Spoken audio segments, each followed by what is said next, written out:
nhớ rồng bé trồng phong gì cho lên cho tụ rồng xia của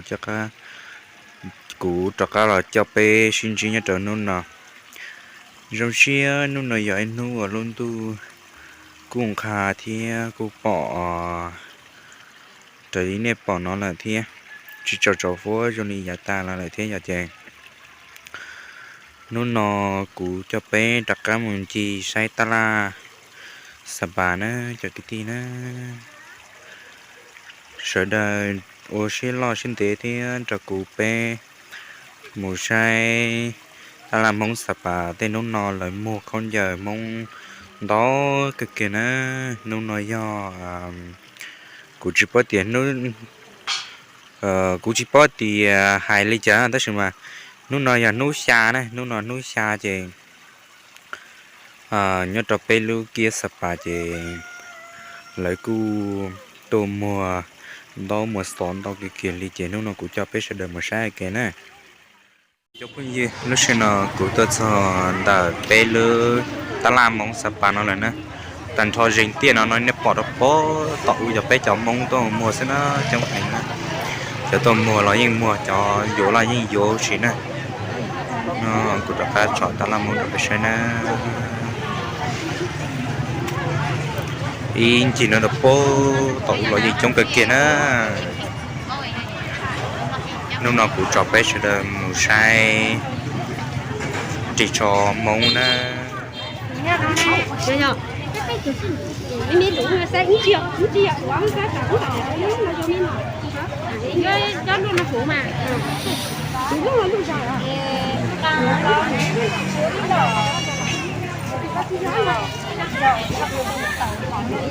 chúng nó nhập ban đầu mong nè đâu đâu hả hôm nay bán được hôm nay có váy được ấy hôm nay có váy đẹp đấy mua cho mình một cái bao tiền chị ơi một cái 100.000 nhưng mà bây giờ Tết rồi xả 80.000 một cái 80.000 nè 20.000 bước 20.000 ấy. Hôm nay có cuộn bé nhiều nhỉ vâng Tết này có gì vui không hả có không có hôm qua về bảo không có nhỉ hôm nay lại quên lại hỏi lại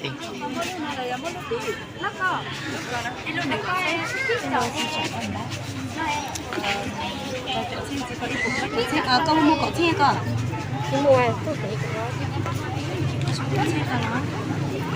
lời gì mua cậu che cua ta chưa tiếp mông nè rong coi nè mua cậu plát cho che cua đấy cho nó cũng cho nó còn cho mông rong coi tiêm mông cái cho mông rong coi đó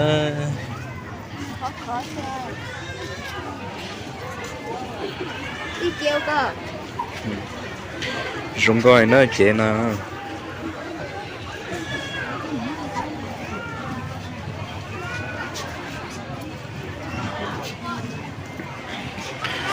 tôi phải nói giỏi giả thế nè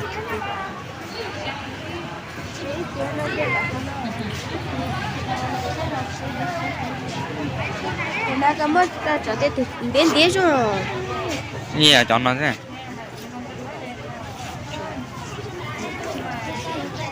tan cho nó có tổ viên nhỏ này trong cực kỳ thì nó họ có đau chỉ có 60 so đó là những cái cho nó làm đi luôn à ít lúc nó nha nó 50k 50k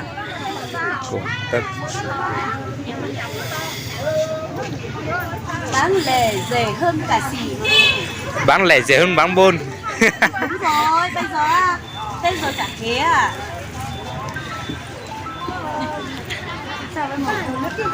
từ miền lòng công mong nó sướng rồi nè nhiều lần công mong con bèo chả nè hả khai luôn bèo cũng mà hả bèo chả nè bèo chả hả khai luôn mà bèo chả nè sao một thể khai đó cũ mà khai cũ chỉ non này nè cho trăm mùa này ai tôi tao nó nén nướng bé chả à cá lúc bé cũ thôi mà mất tiền đâu em. à Không mua nó à. cá lúc bé cũ mà con này bé chả cá này lên lúc bé cũ à cá cũ chín nó á Cứ lan nữa. câu lan nó lan nó là lăng nó Lan. lăng nó xảy ra chưa Bây giờ sẽ muốn liền. hả Sẽ muốn liền. mông lì đó cái con này hả cái lắm à tưởng là nó con trong một đòn chiếc khe này Cứ làm đồ chi hay đi.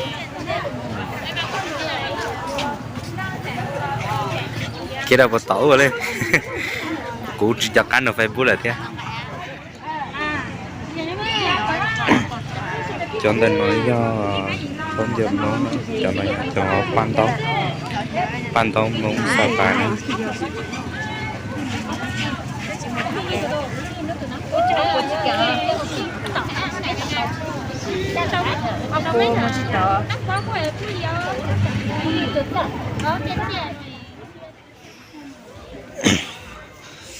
từ tao làm một khẩu tàu cái kiện đây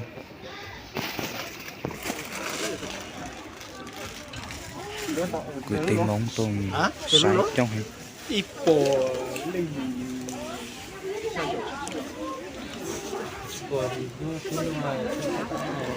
nó về bài đây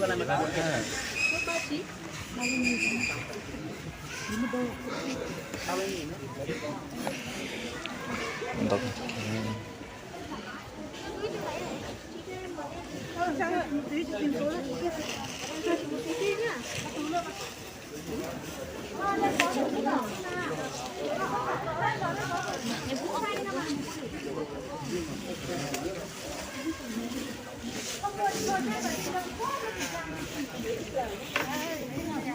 như tôi sang đông lại rồi trong Đỏ mới la thì Mitu mới xài được hết nhưng mà màu hồng như này Mitu không đi nhá. đúng rồi Mình xài phải xài như thế chứ. Còn dưới Mitu mới xài.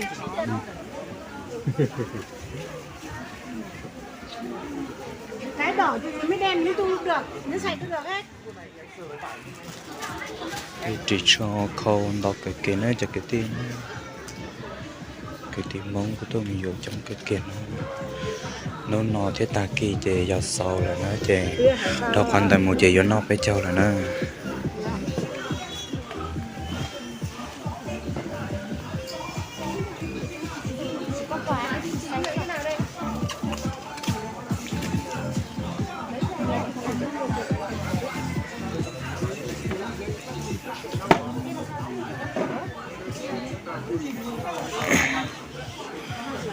con tôi thấy nó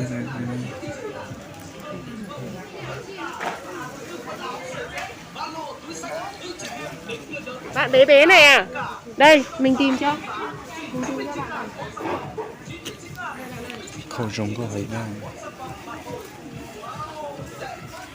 cho chuột xe nữa nè xử lý nhớ sao tiểu chế chỉ tàu ít chế ít chế khâu nó chỉ tàu cho chỉ đô la đấy nè chế nhớ sẽ phải sẵn nó chế chế khâu nó chế phải gì chấp lần nè cho chuột xe nè phải gì chấp lần nè đâu thấy nữa giờ cái tí nữa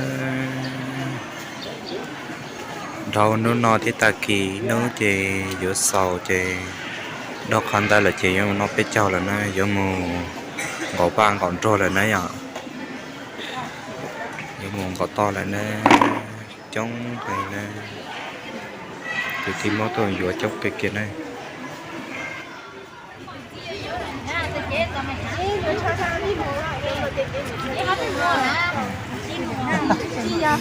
cái chế trâu nó trâu có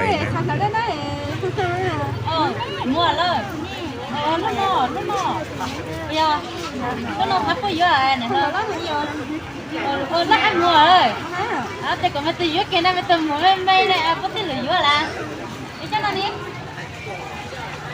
để check coi mà chín đâu à để xem à thật có gì thế nào cái bắt đầu có 列清嘛， một cái nữa đấy. Ăn thuốc nào là ít chế nó hơn tao nhà lên lóc rồi.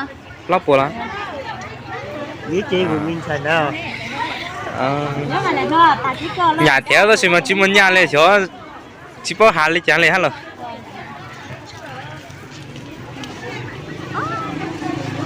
Người ta thì cái này mà tôi cho một chi này. Cái các bạn chỉ có biết thằng nào. bây giờ nó cũng đã biết được cả mười rồi giờ tao nói cho mong sống con này đấy cứ tìm mong trong các kề đấy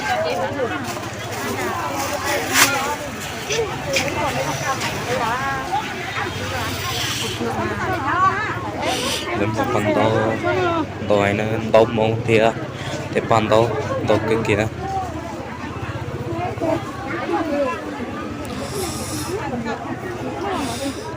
nó do con nông nữa con nông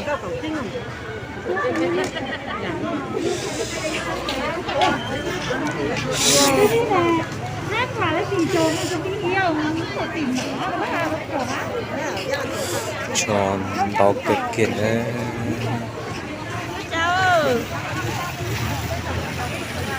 trong cái kia lấy chú một cái mù lên á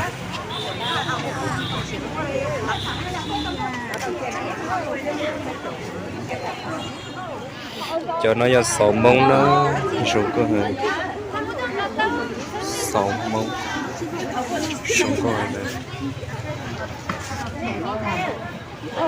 to cái kia Nằm một lá đó.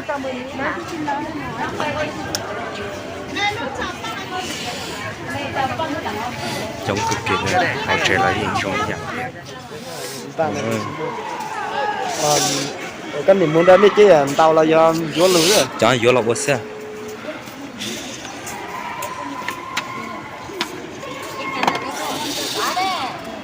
đa xuống coi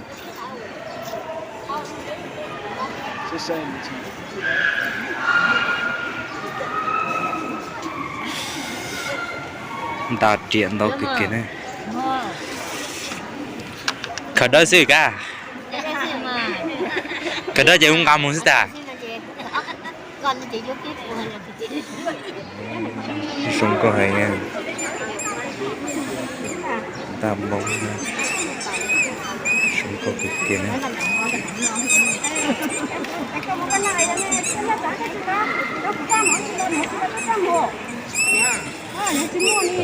không có cực kỳ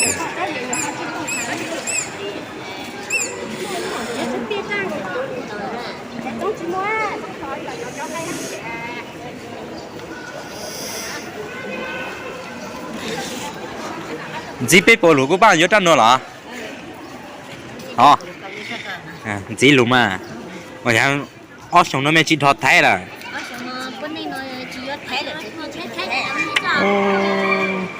Ở trong nó cái này nó chỉ có thấy. Nó to nó khổ là cái này. thấy giờ này chứ đây nó nè đây nó à.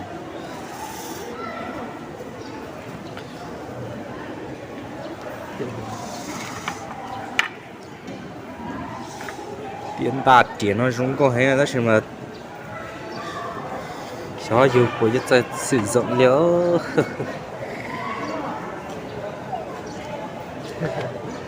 con gì biết bữa chỉ bắt nó vô trang dầu nữa là hả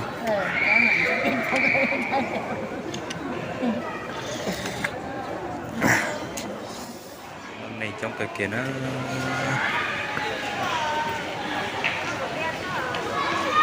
tiền to này nữa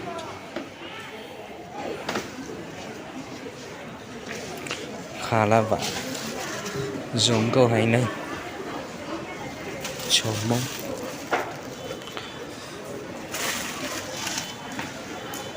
đó cái kia thế giống câu cái kia này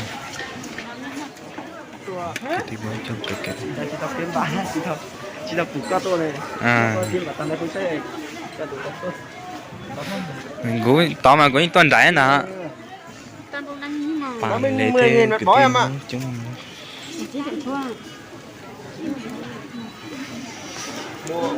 tên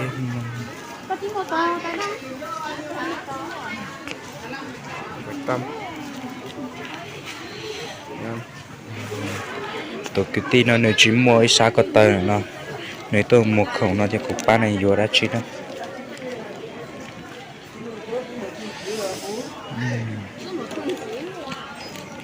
cái bút này như nào đây 10.000 một chiếc anh ạ. tôi không gì nó nếu chỉ mua ít sao có tờ nó thì cục ba này vô giá chi nữa nếu trong cái kia nữa cho chỉ một cái mồ lên lại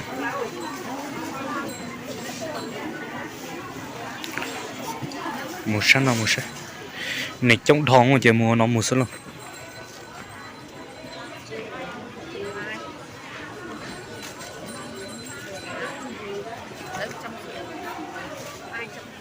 cái chuyện đó mới xử quá Chim trời. mới xử cho muốn vị con nho hoặc là hoa là chuyện nho lên nè Cho tôi là nhìn mía thế à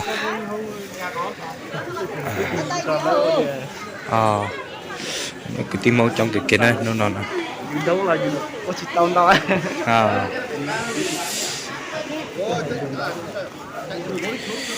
tụi cái tim máu tụi cái tiền nó chỉ máu có sao có tay này nó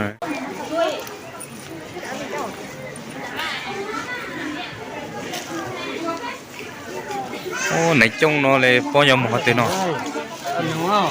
Rồi ăn nó chút đồ ăn nó ít chỗ. nó tại cái mà trong cái này rồi mà tao ăn nó thế nữa thế đó Ăn nó là tôi giá nó trong rồi. cái này nó cho cháu cái kia đấy ô này cho cái kia nó chỉ một cái màu lên á Này ơ. Không nói ra không bảo trang đây này.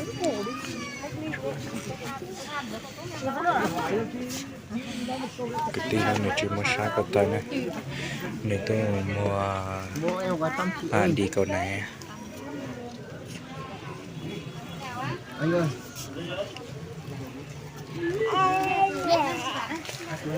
mình chụp cái kia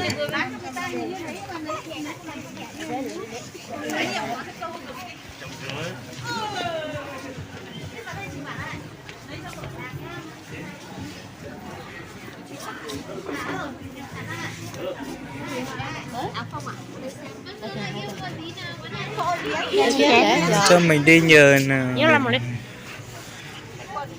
không anh chú lấy thân gì của chú tôi giày đi anh ơi mấy con này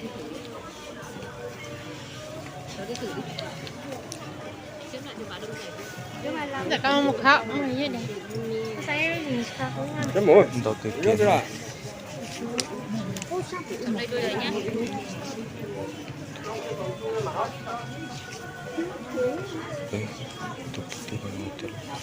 áo cho con đi có xem máu đi cháu đây lấy cho cu này à lấy cu này á không tới cái kia này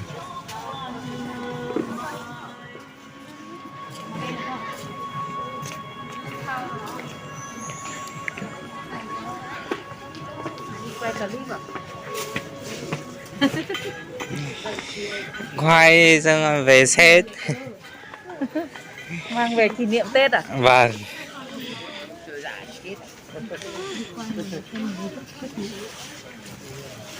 mù ta nó chỉ tới tập bộ tận thủ lên á xó lên thì này mà trong chỉ trong cái ta kia ta thì cái khâu nó giống có cái kia này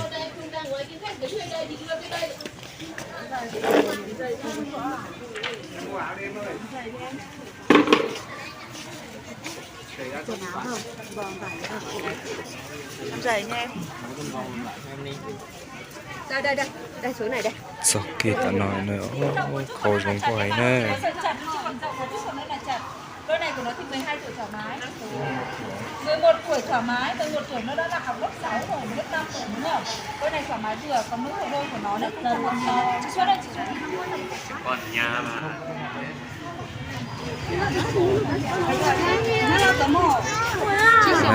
một tia một tròn to cực kỳ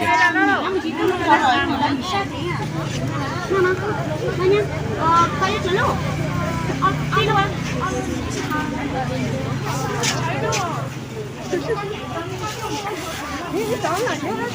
Năm nay nó muốn tiếp vui rồi. Ôi dồi ôi, năm nay có tên ăn tên được sơ đó đi. Ta lên ta nhéo rượu đi. Sao cứ miếng mình chỉ sợ. Rồi, 30 uống rượu nhé. Ok. Dạ, mua tao nào này ạ. Nó có sợ không biết sợ.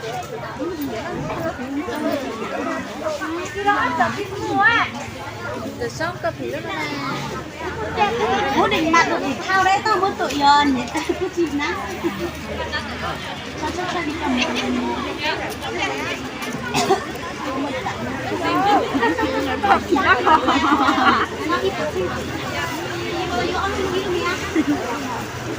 Trời ơi, chết nhà. phải rồi. Ít luôn nha cái nó hả? Có chuyện này không nhầm. Chiếc sòng này tốt luôn này. Em, chiếc sòng tốt luôn này. chỉ cho mỗi sống có hay nó đi mong chống thịt thì nó nhảy cho pa nữa pa cho mùa phải chờ nữa còn nó do chém lẩu thêm lông cho cái phía thế này Lúc nó giờ lâu từ từ luôn rồi. trong cái kia thế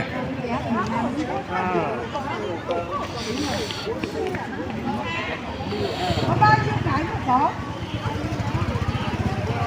20 lá thì 10.000 thôi.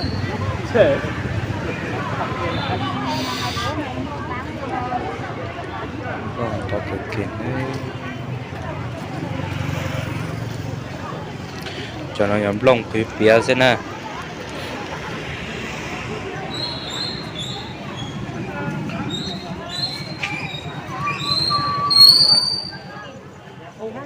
trồng bông dọn này Ai muốn cà chua đi chú ơi. 10.000 túi nè. Rồi quá rẻ, 10.000 túi. Ôi, rồi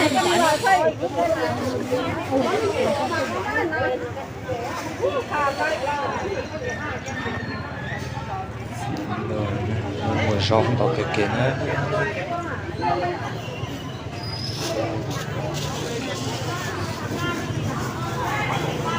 rong tao hay nữa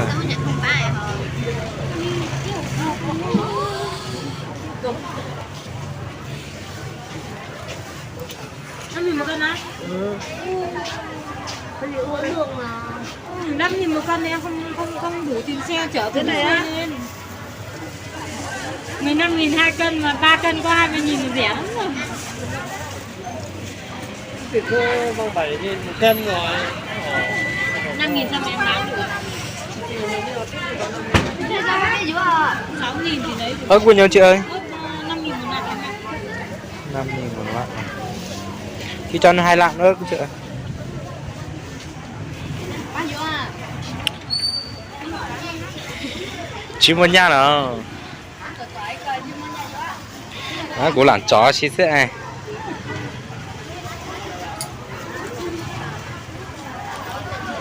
rong tao cái kia này rong tao hay này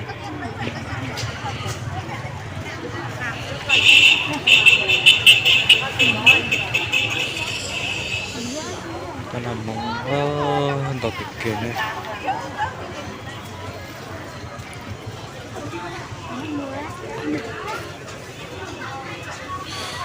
tao dài nó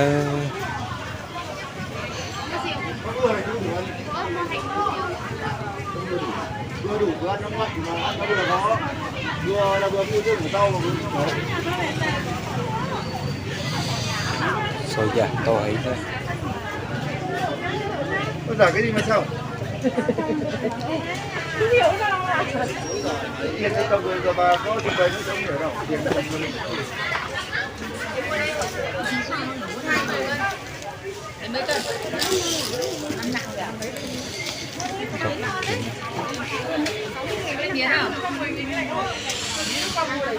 Năm không bán được.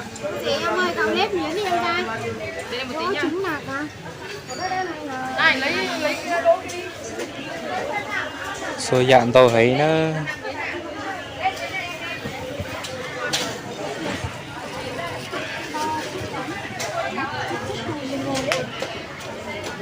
không nó không xí thế này cơm rồi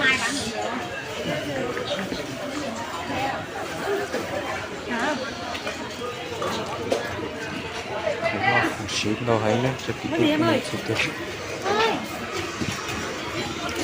cái này không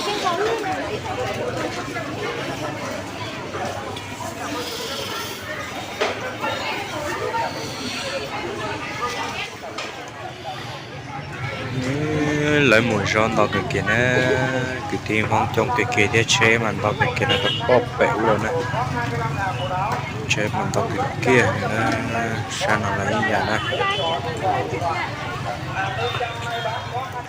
tao cái kia